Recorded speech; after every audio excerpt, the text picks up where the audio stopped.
Since the beginning of time, man has been in a war.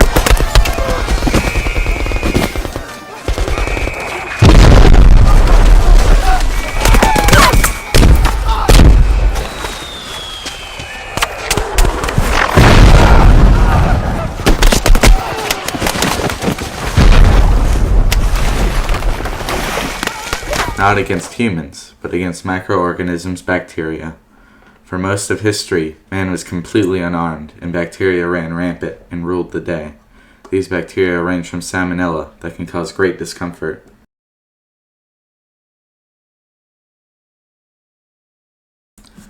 to bacteria that can survive in the most extreme situations like Pseudomonas aeruginosa, a bacteria that can survive an alcohol swab. Oh no, it's 1/10% of germs!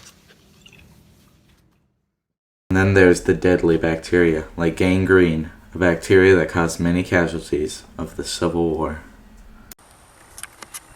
Dang, I got shot in my arm. I don't think it's too bad though. It's only on my arm and a minor wound. On the contrary, that's gangrene. It's gonna spread and kill you. That arm has gotta go. But wouldn't that just be a bigger and worse wound? Yes, but it will be fresh. We can cauterize it. You won't have gangrene, but you also won't have an arm.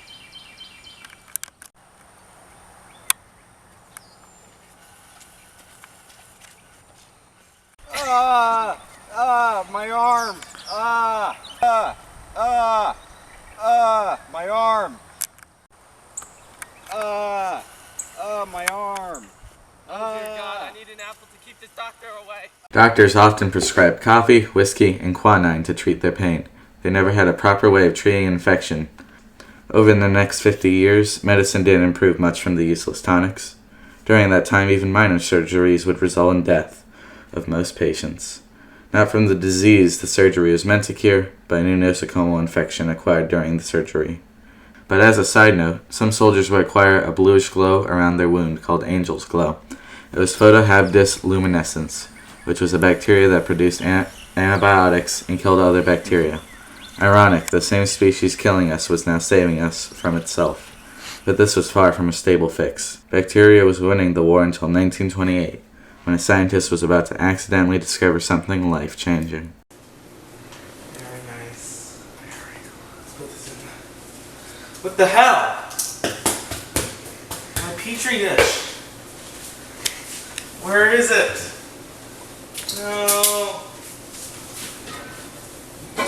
Honey, where's my petri dish? What? Where is my petri dish? I put it away. Tell me where it is. Why do you need to know? The greater good we're talking about. We could die. Okay? Don't you think about running off staring at bacteria for an hour? We've been playing this theater date for 2 months. No, I don't want to hear it. Fine, you're not going to tell me where my petri dishes are. That's okay. That's okay. We can just leave for your little theater date. This is disgusting. This is in my lab. Throw out your sandwich.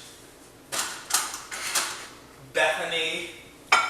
Oh, you want to give me orders? You've been treating me so bad lately. Mycelium this, flagellum that. Don't you want to know how my day was? Ugh! Is this so nasty? Who would ever touch this? Ooh! What's this? Oh God! He's got the cheese touch!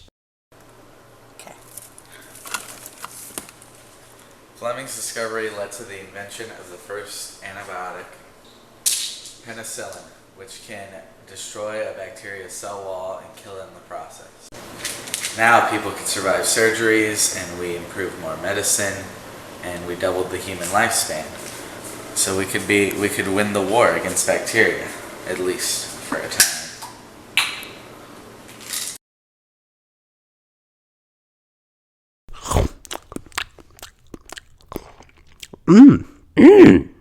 Yo, guys, not gonna lie, this cheese kinda slaps. Over time, wrong prescriptions, disinfectants, and overuse of antibiotics in protecting livestock allowed bacteria to become immune to our one weapon. But it wasn't just the one bacteria that had it. Get over here. Come try it. It was spreading to all the other bacteria. Now it's a race between us and bacteria to see whose offense can outmatch the other's defense. Bacteria are mutating to become immune to our weapons, but we keep inventing new and stronger ones. But it seems we are losing these battles. But maybe a microbiologist can explain a new way we can kill the bacteria. My name is Chad Roy. I am a professor of microbiology and immunology at Tulane School of Medicine. Before that, I was with the U.S. Army and was a principal investigator at the Institute for Infectious Diseases at Fort Detrick, Maryland for almost a decade. So I've been in infectious disease research for nearly 25 years. Yeah, so antibiotic resistance is a big, big problem. Yeah. And we're seeing it in some of the older antibiotics. And then I'm sure you've heard of MRSA, methicillin-resistant Staphylococcus aureus. And that's a real big problem in hospitals, for instance. Bacteria become antibiotic resistance includes things like what we call efflux pumps. The bacteria actually have these small pumps that will take the antibiotic once it's internalized in the bacteria and pump it out, just like a sewage pump.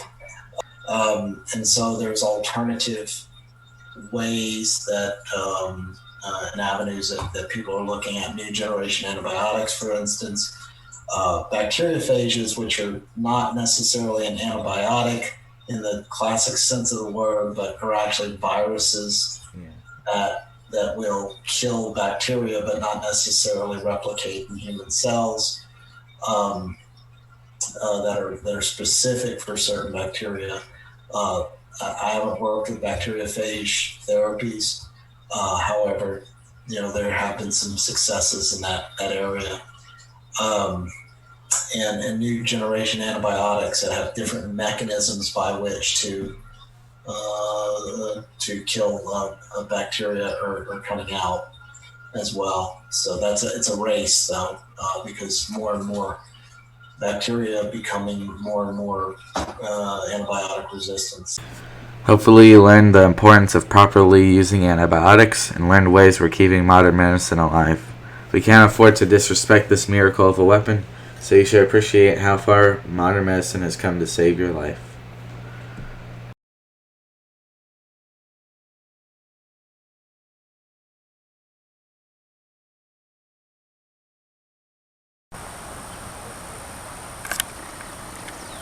Dang, I got shot in my arm. I don't think it's too bad though. It's only on my arm. And Hey, see? You gotta get closer if you're gonna speak that fast.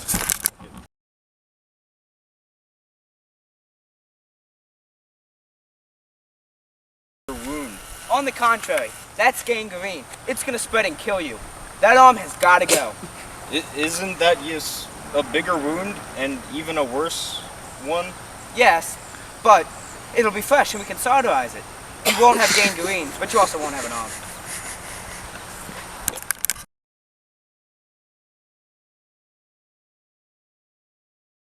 Yeah.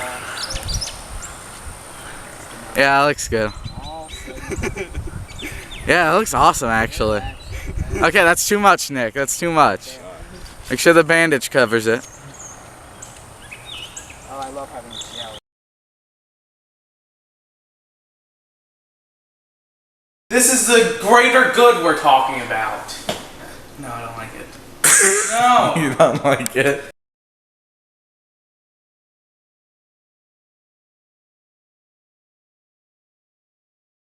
Tell me where my petri dish is.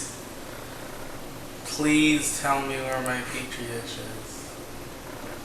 You can't go from angry to mellow. Tell me where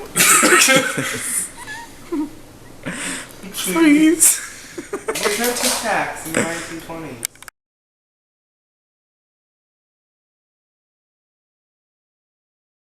Fun of. Alright, we need to leave for the thing. Alright, we need to leave for the theater. No,